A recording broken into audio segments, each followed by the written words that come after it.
Good morning, everyone. We are on to our final clinic today. So welcome back to our Cardi-OH weight management and behavior change cases and discussions clinic. I have the usual reminders. Of course, please go ahead and chat your name into the chat feature. And I'm going to go ahead and hand it over to Dr. Rao, who will explain a little bit of how today will work. Thank you, Jesse. Hope everyone can hear me okay. So today, what we're going to do is actually address some of the loose ends that came up during the program. And we did get some feedback from our participants. There's a few questions that are outstanding. Some of them we actually did cover, and you know, that's okay if people weren't present or don't recall them. So I'll address those much more briefly than some of the other ones. So we have some questions that I'm going to address, some that Dr. Werner and Dr. Taylor are going to address as well. And we also have two very interesting cases today, as you can see. Next slide. Okay, so this is our usual protocol for these echo sessions. Next slide, please. And these are our disclosures. So I will be speaking this morning, as will Dr. Taylor, and you can read those disclosures at your leisure. Next slide. So this is a question that comes up a lot, and I'm going to give you some context around it as well. We're going to focus on these three objectives, though there are some other outstanding questions we'll deal with. One is addressing obesity in the pre-contemplative or resistant patient. The second one is to discuss key elements of an accessible clinical weight management program, and Jim is going to talk about that a little bit, talk about our program a little bit. But I'm going to give you some context for that as well. And this is something we didn't touch upon, and I'm glad somebody raised it, is how do you get patients started on physical activity? And I know Chris does this all the time, so we're going to ask him to do that too. So let's me address some of the sort of the micro questions before we get to these that came up in our needs assessment from last week. One has to do with, do you stop cold turkey when you are starting GLP-1 agonists or other medications? Essentially, I looked at all the data, and you can stop cold turkey. So the two GLP-1 agonists that are indicated for obesity are liraglutide and semaglutide at the higher dose. Try not to use any trade names, but semaglutide is only weekly. So for example, if you feel you're not getting a satisfactory response, and that's usually after about 12 weeks of trying, or the patient can't tolerate the medication, or they can't afford the medication, which is quite common, you can start semaglutide after a single weekly dose. Of course, you don't have to go with the next week's dose. And it's similar with liraglutide as well. So these medications work primarily through delaying gastric emptying, and therefore they don't have a major psychoactive effect, and therefore it's okay to stop them. Now, some of these other medications that are, again, difficult, Contrae, for example, you titrate up and you can titrate down. Quisimia, phentermine, a similar paradigm for those, and those are the only approved ones. We won't talk about off-label medications. And other things, how do you start the weight management process in primary care? We did spend quite a bit of time with this. So just to give you some ideas, you have to open the door first, tell the patient you are concerned about their weight and why, make sure you medicalize that concern, ask them if they are concerned as well and if they'd like to work with you. Then you can go to something like the 5 A's paradigm, ask for behaviors that contribute to weight, set goals around those behaviors. And then you can go into more advanced types of counseling, including motivational interviewing, which Dr. Werner discussed. So the first step really is raising the issue in a respectful way. And I think that, so pharmacological treatments, can you review these? Well, there are a number of snapshots available. Right now, there are two combination drugs, phentermine and topiramate and bupropion naltrexone, which are available for weight management. There is plain phentermine, which has been available since 1959, which is a stimulant, which should not be used for more than 12 weeks. And then there are the two GLP-1 agonists, and as well as orlistat, which has been around for a long time, but has some nasty GI side effects. And that's about it in terms of weight management. In terms of when you use pharmacotherapy, I generally use it in a patient that is making lifestyle changes, is engaged in the process, and sometimes is getting frustrated by their lack of weight loss. So you feel like they're genuinely trying, and here's something that will help you a little bit more. You do not prescribe medication to someone who comes in and says, hey, I just need that medication for weight loss. And you say, well, wait a second. Well, what else are you going to do is the next question. Don't start with medications. I never prescribe medications at the first visit in our obesity clinic to begin with. So let's talk about one of the three questions to be addressed in this set of objectives. And I'm going to read the comments because they're nicely stated by one of our participants. What if patients are not interested in weight loss at all? We have a few parents in my pediatric practice that actually ask ahead of time not to address the child's weight during the wellness visit. How should we respond to this visit? How can we get more support for patients who are overweight due to depression, mental health concerns, which we'll deal with a little bit separately. So let me talk about the unmotivated patient. And this is especially common in pediatric and adolescent obesity, which is the world I came from and worked in for a number of years. And that's actually stereotypical of the patients. I remember one of my tasks was to go out to community settings and speak to community-based pediatricians about how they can help their patients. And the feedback I got over and over again was, well, it's easy for you to say. By the time they come to you at a pediatric weight management center, we've done the hard work of raising the question, and you're only seeing the people that are interested. And what do I do with the vast majority that are not? First of all, I suggest you open the door in the same way that I recommended. And even in the pediatric context, generally speaking, the parent and or adolescent, or even a child will say, hey, yes, I'm kind of interested in working on this with you. I accept that that's a possibility. Whether they're truly motivated or not is a separate question. I haven't had too many circumstances where they say, don't address weight, because it's like saying, don't address immunizations, don't address anything else. Don't address hypertension, don't address their dental care. You should address those things and say, well, that's part of my growth assessment. And, as part of the growth assessment, we will discuss your child's height and weight and his overall growth. And I'll see if his weight is of a concern or not. And I can be discreet about it and speak to the parent only, for example. That's fine. Now, the way that we framed this unmotivated patient issue was not so much just about the patient, but it's also about the provider, the healthcare professional, whoever you happen to be. So a lot of people are passionate about this issue, especially after they complete an ECHO series, whether it's this one or another one that I run that deals with pediatric obesity. And they go out and say, I'm going to make a big change to my patients. And they follow a lot of the things that we said. They open the door, they use motivational interviews, they use 5A's paradigm. They start to restructure the environment. They consider medications. They're highly motivated. And the patient just is not responding and they're frustrated. So a lot of my advice to those people is how you deal with that issue yourself. Don't take it personally. Don't see it as a failure. And remember, if you are investing a lot of time in a single unmotivated patient, that time and investment can be made in a patient that is more engaged. So it's really not a good use of your time. What I have always suggested in these circumstances and say, okay, you've kind of said that you want to work with me on this or you're ambivalent about this.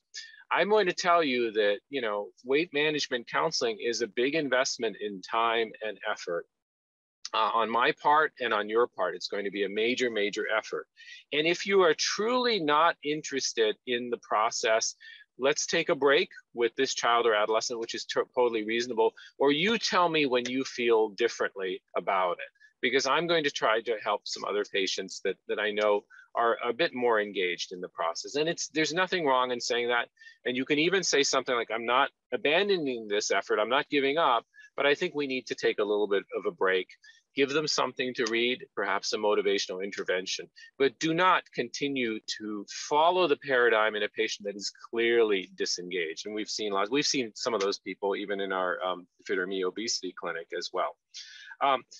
More support for patients who are overweight due to depression and mental health concerns. That is a major a major issue, of course.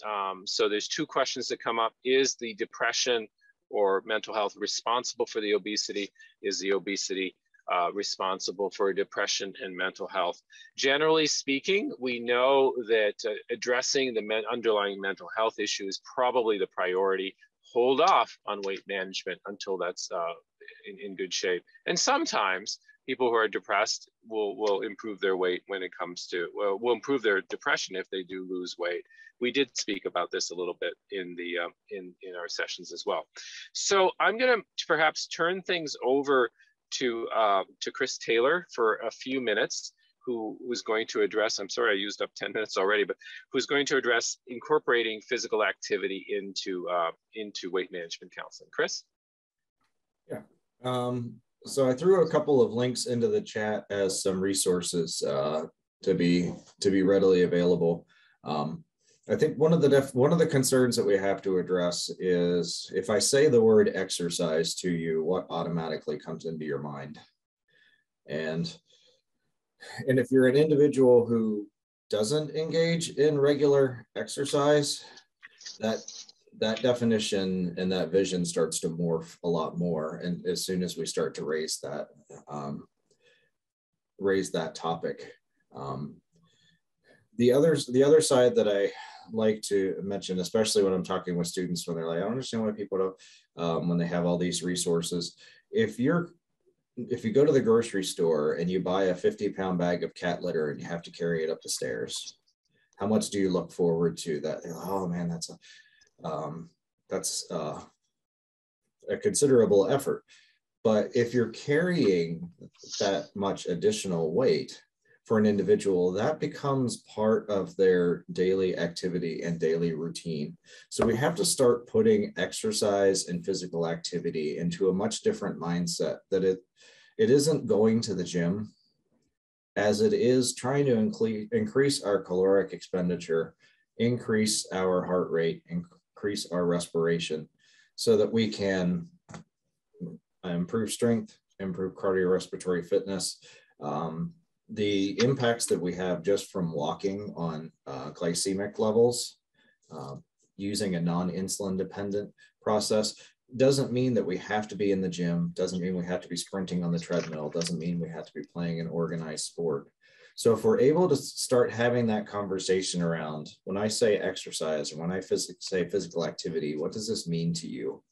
If we can start to unpack how they do, what they perceive, and then how can we start to flip that conversation more towards walking as exercise and walking as basically physical activity as exercise. How can we start to incorporate some of those smaller behaviors so that it doesn't sound like I've got to find time to go to the gym, but now I can find out ways that I can walk a little bit more. If I don't have places where I can walk, where are places where you can go? Can you go to the mall? Are there people that you go to the mall with? And now you could find a walking buddy. So now being able to develop some strategies to help them overcome particular barriers, overcome what that perception is, and then how can you just get them more active?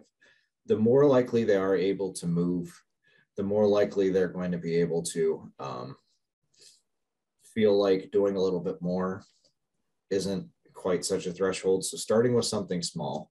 The CDC had the Small Steps, Big Rewards ad campaign, and you can actually still find some of those little audio clips. And they're kind of a good opening the door thing if you have patients that are rely on humor a lot. There's an audio clip where the guy lost his butt in the neighbor's front yard. He said he lost it from walking to work. But those little small things about, starting to walk to the store, starting to parking a little farther away from the store can reap some of those additional benefits. And then a lot of the things we talked about before is one of the bigger challenges are, I know I need to do it, but I just don't have the time, or it's other competing demands. How do you incorporate those in? How do you incorporate time with your family in doing this?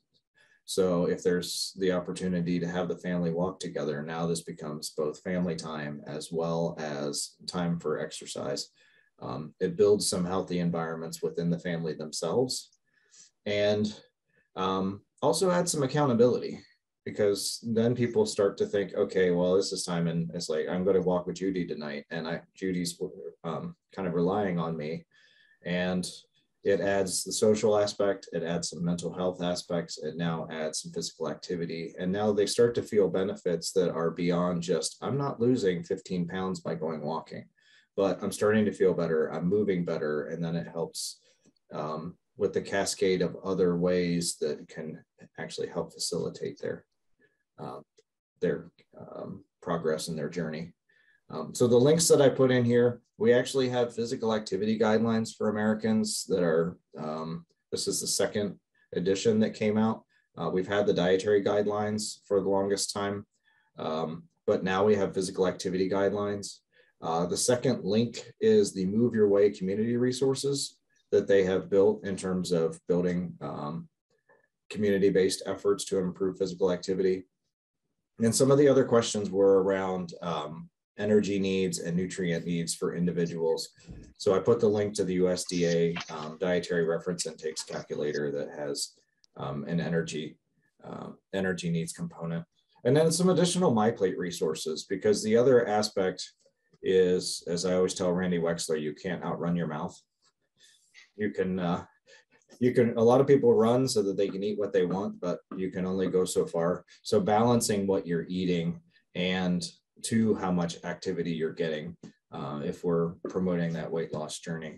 And also one quick link is the Healthy Eating on a Budget. And they've also got a Smart Simple app that they've developed to help with that shopping on a budget to meet those MyPlate recommendations. So from there. Thank you, Chris. Those are some great thoughts, and I think they're quite relevant to our two cases today. So the next commentary I think is going to come from Dr. Werner. So we had started a weight management program at university hospitals in 2018. We do no advertising, no marketing. It's all through word of mouth, and we are pretty much swamped. Part of it is we have a very limited capacity. And we've actually done quite well. You know, I don't want to get into the numbers in terms of how successful patients have been. But I think the question from the participant was if Dr. Werner could just kind of go through an overview of the key elements of the program, not just our clinical visits, but the other aspects of his counseling, peer support, et cetera. Jim? Sure, thank you, Goutham. So I just posted the 4 tenets of our program that we recommend to every patient that comes into the program. And some people will adopt these, work to adopt these all at the same time. Others will take them one at a time, and really stress the importance of making these into daily habits. Because willpower is exhaustible and gets tired, and people get worn out, they get frustrated. If every single time they try to do one of these things, they have to kind of conjure up enough energy and muster up every time to do it. And so really use that willpower at the beginning of the program to develop habits as quickly as possible. Because habits are really, they're reinforced, they actually get stronger with use, whereas willpower wears down, we know from the research literature. So I do a session on Wednesday evenings, each Wednesday evening, where I focus on one of these goals, one of these tenets for new people and older people, people who've been in the program a while, who have kind of gone off track and want to get back on track. So this rotates it. There's 4 tenets. There's 4 weeks of every month, 4 Wednesdays. So I go through one of these each Wednesday. And then part of it, I show the scientific basis for it. And also then really what's key is working with each person there. There's usually a small group, 3 or 4 people, to make a very discrete plan, specific plan for them to implement this over the next week. So then on Thursday evenings, we have a general support group for the entire program, where people, regardless of how long they've been in the program, can come and get support and set goals and talk about where they're at. And it's been quite popular and I think pretty effective. And then in addition to that, I do counseling in the program, and I use basically, some basic patient educational skills that all of you are very familiar with, but then also use motivational interviewing and solution-focused methods, which is really just finding out what has worked in the past for you, what's working now, even a little bit. How can you get more of that? Because a lot of those solutions are already present in their life, and they may be focused on their inconsistencies when in fact they do have some things really going for them that work, and we need to just amplify those and make those happen more frequently. So, you know, a couple other points, really, we've talked about this a lot, I think, during this series, and that is engage the patient's social network, ask about family and friends who can support and encourage them to make these changes. What's it like at home for you? Are you supported in doing these things and eating healthier and doing these 4 tenets? And see if you can help them identify sources of social support, because it's really important. We try to provide that weekly in our support group, but it's much more valuable, I think, if it can be provided on a daily basis within the patient's home. And kind of as Chris mentioned, small changes can lead to big changes. And so patients can develop inertia, we all can. And so small attainable goals, like walking around the block 3 times next week or reducing fast food intake to twice a week, these are small attainable goals that we begin to set with people so that they can be successful at attaining these small goals. And one of the tenets of solution-focused therapy is that small changes lead to big changes. So identify those small victories and let them do that and celebrate those with them. You can say, "Call, leave me a message next week. Let me know how it went," and celebrate that with them if they're able to make that happen. Another key point is to identify barriers and obstacles. This is something that we often overlook, I think, in motivational interviewing, sometimes thinking we need to be always focused on kind of the positive and looking forward. But in fact, barriers are incredibly important to identify. And so we want to identify with the patient, help them identify the obstacles, the things that might take them off track, and then create a plan to prevent that from happening. How can they circumvent that? What might get in the way, and how can you overcome that and brainstorm that with them? Self-monitoring is also really effective, and that is logging their activity. Like on these 4 goals, I have a log sheet that patients use, and they check it off every time they do them each day of the month, and they can keep a record. And you can have them bring that back in with you, bring up some kind of a log back in when they come in each time.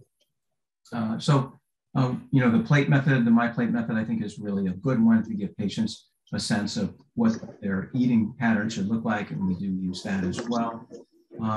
And basically, that's kind of the rundown on doing that. I have a couple more things just about the pre-contemplation stage. If you do want to work with a patient in that stage, spend some time with them, you know, they may not either see it as important, or they may just be resigned to just thinking that they cannot lose weight because they've tried so many times.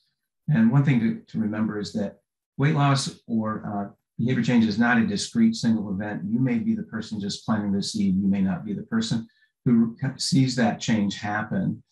So some of the things to talk about is, you know, what do you get from this behavior? What's good about it? What do you enjoy about it? What are the downsides of doing this? There's 2 sides to all these things. And you can also share some risk information, which you probably do, as you look at their cholesterol numbers and blood pressure, et cetera, and provide personalized feedback, and then just get their thoughts about that. And that may end that conversation for that visit. So that's all I have.